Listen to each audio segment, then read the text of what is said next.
నేడు AP assembly సమావేశాల చివరి రోజు జరగనున్నాయి. ద్రవ్య వినిమయ బిల్లుకు ఉభయ సభలు ఆమోదం తెలుపనున్నాయి. నేడు డ్రోన్ క్రీడా పర్యాటక విధానాలపై ప్రకటన చేయనున్నారు. 2047 విజన్ డాక్యుమెంట్ పై నేడు పయ్యావుల ప్రకటన చేశారు. ఋషికొండ నిర్మాణం, అమరావతి పునర్నిర్మాణంతో పాటు ఇటీవల వరదలతో ఎదురైన పరిస్థితులపై చర్చించనున్నారు.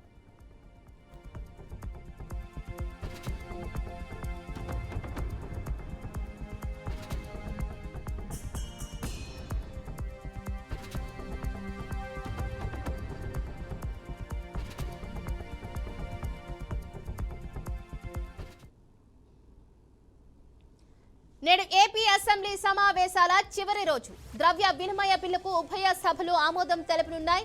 నేడు డ్రోన్ క్రీడా పర్యాటక విధానాలపై ప్రకటన చేయనున్నారు. 2047 విజన్ డాక్యుమెంట్ పై నేడు పయ్యావుల ప్రకటన చేసే అవకాశం ఉంది.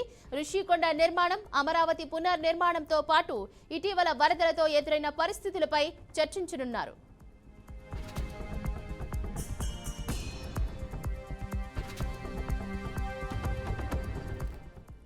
ఇక ఇదే అంశానికి సంబంధించి మరింత సమాచారాన్ని మా ప్రతినిధి సాంబశివరావు ఫోన్ లైన్ ద్వారా వివరిస్తారు. సాంబశివరావు, చెప్పండి, వాళ్ళ చర్చించబోయే అంశాలేంటి, అలాగే వాళ్ళ చివరి రోజు నేపథ్యంలో ఏ అంశాలపై చర్చించే అవకాశం కనిపిస్తోంది, అలాగే వీటితో పాటు ద్రవ్య వినిమయ బిల్లు కూడా ఆమోదం తెలపనున్నట్టుగా తెలుస్తోంది కదా. ముఖ్యంగా చూసుకోవచ్చు, ఈ రోజు అసెంబ్లీ సమావేశాలు చివరి రోజుకి చేరుకున్నాయి. ఈ రోజుతో అసెంబ్లీ సమావేశాలు ముగుస్తాయి. అయితే అంటే ప్రతిపక్షం లేకుండా ఓన్లీ అధికార పక్షం మాత్రమే ఈ యొక్క అసెంబ్లీ సమావేశాల్లో నిర్వహించిన సంగతి తెలిసిందే.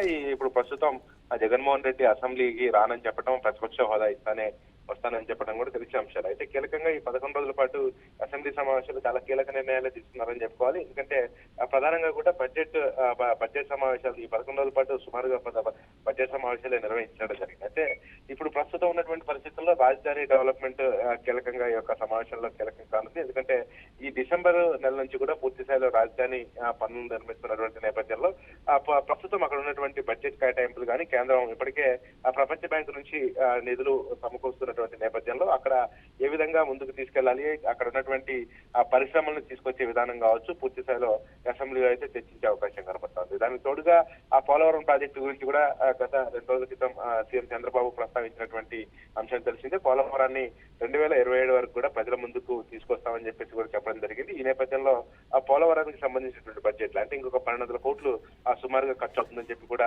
చెప్పడం జరిగింది. ఈ నేపథ్యంలో ఆ బడ్జెట్ కి సంబంధించి కేంద్రం నుంచి నిధులు ఎట్లా తీసుకురావాలనే అంశంపై కూడా కీలకంగా ఈ రోజు చర్చించే అవకాశం అయితే కనపడుతుంది. ఇప్పటికే 7 బిల్లులు ప్రవేశపెట్టినటువంటి పరిస్థితి తెలుసు. ఎందుకంటే ఈ చట్ట సవరణ బిల్లులకు సంబంధించి పంచాయతీ రాజు కావచ్చు, అదేవిధంగా ల్యాండ్ గ్రాబింగ్ కావచ్చు, ఇవన్నీ కూడా ఇప్పటికే బిల్లులు ప్రవేశపెట్టినటువంటి నేపథ్యంలో రేపు అంటే రహదారుల నిర్మాణం, ఎందుకంటే రాష్ట్ర వ్యాప్తంగా కూడా రహదారులు పూర్తిగా అధ్వానంగా ఉన్నటువంటి పరిస్థితుల్లో ఇప్పటికే 850 కోట్ల రూపాయలని రహదారుల మరమ్మతులకి కేటాయించడం జరిగింది. రాష్ట్ర వ్యాప్తంగా రహదారుల మరమ్మతులు పూర్తి స్థాయిలో కూడా చేసిన తర్వాత గ్రామీణ స్థాయిలో కూడా రహదారులని పూర్తిగా మంచిగా నిర్మించాలనే ఉద్దేశంతో ప్రభుత్వం ఉన్నటువంటి నేపథ్యంలో ఈ యొక్క రహదారులకు సంబంధించి కూడా ఈ యొక్క సమావేశాల్లో ప్రస్తావించే అవకాశం అయితే కనబడతా ఉంది. మరి దానికి తోడుగా చంద్రబాబు దావోస్ పర్యటన కావచ్చు, పరిశ్రమల నెలకొల్పే అంశాలు కావచ్చు, ముఖ్యంగా ఈ జరిగినటువంటి అంశాలు ఈ 11 రోజుల పాటు ప్రవేశపెట్టినటువంటి బడ్జెట్లకు సంబంధించి వాటి అంశాలన్నీ కూడా ఈ యొక్క సమావేశాల్లో కీలకంగా చర్చించనున్నారు. అయితే మరికొద్దిసేపట్లోనే చివరి రోజు అసెంబ్లీ సమావేశాలు ప్రారంభమైనాయి. సాయంత్రం 4 గంటలకి అసెంబ్లీ ముగిసే అవకాశం అయితే కనబడతా ఉంది. అయితే సాంబశివరావు, 2047 విజన్ డాక్యుమెంట్ కు సంబంధించి ప్రకటన చేస్తారని చెప్తున్నారు కదా, ఎలాంటి ప్రకటన చేసే అవకాశం ఉంది? అంటే 2047 అంటే ఎందుకంటే ఇప్పుడు ప్రస్తుతం చూసుకోవచ్చు, ఎప్పుడైతే ఉమ్మడి రాష్ట్రంలో ఉన్నప్పుడు హైదరాబాద్ ని కీలకంగా డెవలప్ చేయడంలో చంద్రబాబు పాత్ర, ఐటీ రంగాన్ని అభివృద్ధి చేయడంలో చంద్రబాబు పాత్ర కీలకంగా ఉన్నటువంటి అంశం. అది ఎవరైనా చెబుతారు. అంటే అటువంటి తరుణంలో 2024 ఏపీ విజన్ అంటే ఏపీని ఇప్పుడు ఉన్నటువంటి రాష్ట్రాల్లో ఒక నెంబర్ 1 స్థానంలో నిలపడానికి మాత్రం కీలక ప్రయత్నాలు చేస్తున్నారంటలో ఎటువంటి సందేహం లేదు. ఈ నేపథ్యంలో పూర్తి స్థాయిలో అంటే ఇప్పుడు రాష్ట్రం డెవలప్ కావాలంటే రాష్ట్రానికి పెట్టుబడులు అవసరం, అదేవిధంగా పరిశ్రమలు అవసరం. యువతకి అంటే 20 లక్షల మంది యువతకి ఉద్యోగాలు ఇస్తున్నారు కాబట్టి ఆ పరిశ్రమలు అనేది నెలకొల్పాలి. అదేవిధంగా ఈ రాజధాని అంశాలు ఇప్పుడు విజయవాడ, గుంటూరు కావచ్చు, అదేవిధంగా అటు వైజాగ్ ని ఐటీ రంగంగా అభివృద్ధి చేయడం, ఇటు రాజధాని పరంగా ఇటు విజయవాడ, గుంటూరుని రెండు నగరాలని జంట నగరాలుగా ముందుకు తీసుకెళ్లడం విజన్ అంటే 2047 వరకు ఈ యొక్క ఆంధ్రప్రదేశ్ రాష్ట్రం అనేది అభివృద్ధి పదంలో ముందుకు తీసుకెళ్లి ఆ మ్యాప్ లో అలా నిలబెట్టాలనేది చంద్రబాబు ఉద్దేశంగా చెప్తున్నటువంటి పరిస్థితి. ఈ నేపథ్యంలోనే ఆ విజన్ 2047 దిశగా ముందుకు వెళ్తున్నటువంటి పరిస్థితి కనపడుతుంది. ఆ అంశాలన్నీ కూడా ఈ రోజు అసెంబ్లీలో ప్రస్తావించే అవకాశం అయితే క్లారిటీగా కనిపిస్తుంది. Okay, right. Thank you so much Sambasivarao. పథకం ఎంజీఎన్ఆర్ఈజీ చట్టం ప్రకారం నైపుణ్యం లేని మాన్యువల్ పనిని చేయడానికి స్వచ్ఛందంగా వచ్చిన వయోజనులు ఉన్న ప్రతి కుటుంబానికి 100 రోజుల వేతన ఉపాధిని కల్పిస్తున్నాం. రెండో ప్రశ్నకి అవునండి, కానీ కేంద్ర ప్రభుత్వం ఆమోదంతో చేయడం అవుతుంది. చట్టంలోని షెడ్యూల్ 1 ప్రకారం పథకం కింద 266 పనులు అనుమతించబడతాయి. అనుమతించబడిన పనులు కాకుండా ఇతర పనుల ఆమోదం కోసం భారత ప్రభుత్వ గ్రామీణాభివృద్ధి మంత్రిత్వ శాఖకి సమర్పించబడింది. ఈ మూడో ప్రశ్నకి అధ్యక్ష, ఎన్ఆర్ఈజిఎస్ కింద పని కోరుకునే వారికి కొత్తగా నమోదు చేసుకున్న 15 రోజుల్లోపు జాబ్ కార్డ్స్ అందించడం, డిమాండ్ చేసిన వేతనదారులకి 15 రోజుల్లోపు వేతన ఉపాధి ఉండేలా చూడటం, 5 కిలోమీటర్ల లోపు పనిని కల్పించడం, వేతన ఉపాధిని మెరుగుపరచడానికి మండల స్థాయి, క్లస్టర్ స్థాయిలో అంకిత భావంలో సిబ్బంది ఉన్నారు. చట్టం యొక్క అర్హతల అవగాహన కల్పించడానికి కనీసం నెలకొకసారి రోజ్గార్ దివస్ ని నిర్వహించడం, వాల్ రైటింగ్స్, అవగాహన ప్రచారాలు, ర్యాలీలు మొదలైనవి కూడా ఈ విషయాంశంపై నిర్వహించబడ్డాయి.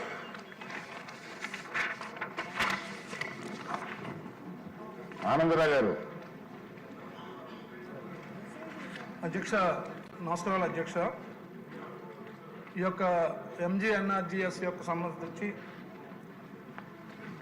ఇది గ్రామీణ ప్రాంతంలో అటు పేద ప్రజలకి ఇటు అభివృద్ధికి ఉపయోగపడే గొప్ప పథకం అధ్యక్ష. దీని విషయంలో నేను మీ ద్వారాగా గౌరవ మంత్రి గారిని, డిప్యూటీ సీఎం గారిని కోరేది ఏంటంటే అధ్యక్ష, 100 దినాలు పని ఎంతమంది అయితే జాబ్ కార్డులు కలిగి ఉంటారో అంతమందిలో కనీసం 70 నుంచి 80% 100 దినాల పని కల్పిస్తేనే దీని యొక్క లక్ష్యం నెరవేరినట్టు అధ్యక్ష. కానీ ఈరోజు డేటా చూస్తుంటే అధ్యక్ష, 2023-24 సంవత్సరం డేటాను చూస్తే ఇక్కడ మా జిల్లా అధ్యక్ష అంబేద్కర్ గారి కోనసీమ జిల్లా చూసినప్పుడు మొత్తం జాబ్ కార్డులు 2,27,000 ఉంటే 100 రోజులు పని చేసిన వారి సంఖ్య 10,624 మాత్రమే ఉంది అధ్యక్ష. అంటే 2 లక్షల మంది అనుకున్నా కూడా 10,000 ఉన్నప్పుడు 5 నుంచి 10% దాటి 100% మందికి అంటే 100 దినాలు పని కల్పించే స్థితి లేదు అధ్యక్ష మా జిల్లాలో. దీనికి కారణం ఏంటంటే అధ్యక్ష, ఈ ఎంజీఎన్ఆర్జీఎస్ లో రాష్ట్ర వ్యాప్తంగా ప్రధానంగా చేయగలిగే పని మట్టి రోడ్లు అధ్యక్ష. ఈ మట్టి రోడ్లు మెట్ట ప్రాంతం ఉన్న కాడ చాలా ఎక్కువ ఉంటాయి అధ్యక్ష, చాలా ఎక్కువ చేయొచ్చు అధ్యక్ష. కానీ మాలాంటి డెల్టా ప్రాంతంలో, సారవంతమైన ప్రాంతంలో ఎక్కడ చూసినా పంటే ఉంటుంది కాబట్టి మాకు మట్టి రోడ్లు ఆస్కారం ఉంటుంది అధ్యక్ష. కాబట్టి మా యొక్క జిల్లాల్లో ఈ యొక్క 100 రోజులు పనిచేసే అవకాశం ఉంది అధ్యక్ష. దానివల్ల జిల్లాకి యూనిట్గా ఈరోజు ఎన్ఆర్జీఎస్ లో కూడా ఈ ఏదైతే component, work component, material component ఉంటుందో మెటీరియల్ కాంపోనెంట్ ని జిల్లా యూనిట్ కి ఇచ్చారు అధ్యక్ష.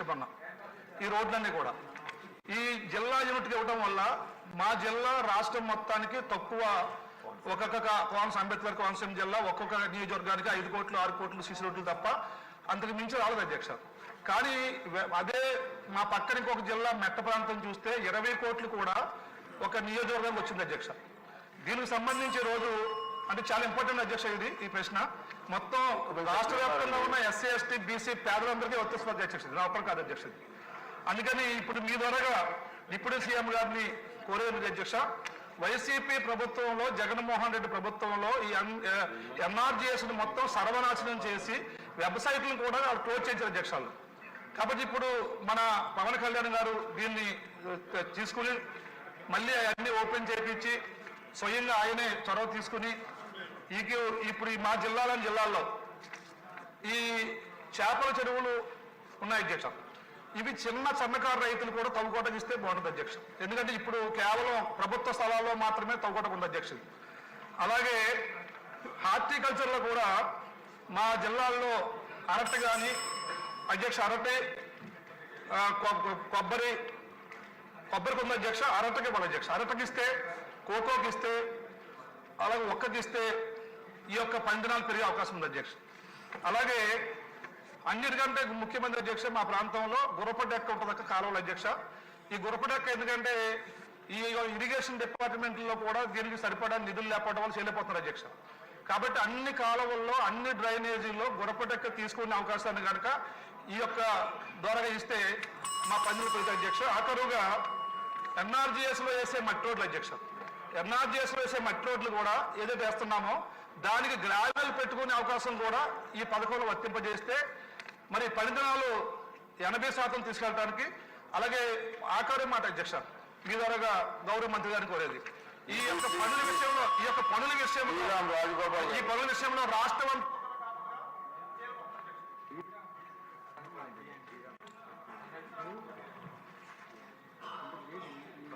ధన్యవాదాలు అధ్యక్ష. ఏదైతే ఉపాధి హామీ MGNRDS ఉందో ఆ పనులు నిజంగా గ్రామాలన్నిటికి కూడా వరం అధ్యక్ష. వ్యవసాయ పనులు, ఇతర పనులు లేనప్పుడు ఉపాధి కల్పించుతూ అదేవిధంగా మౌలిక సదుపాయాలు ఏర్పాటు చేయడంలో MGNRDS చాలా ఉపయోగపడుతుంది అధ్యక్ష. ప్రత్యేకంగా ఈ ప్రభుత్వం వచ్చిన తర్వాత పవన్ కళ్యాణ్ గారు పల్లెపేట పేరున అన్ని గ్రామాల్లో కూడా సిమెంట్ రోడ్డు శంకుస్థాపన చేశారు అధ్యక్ష.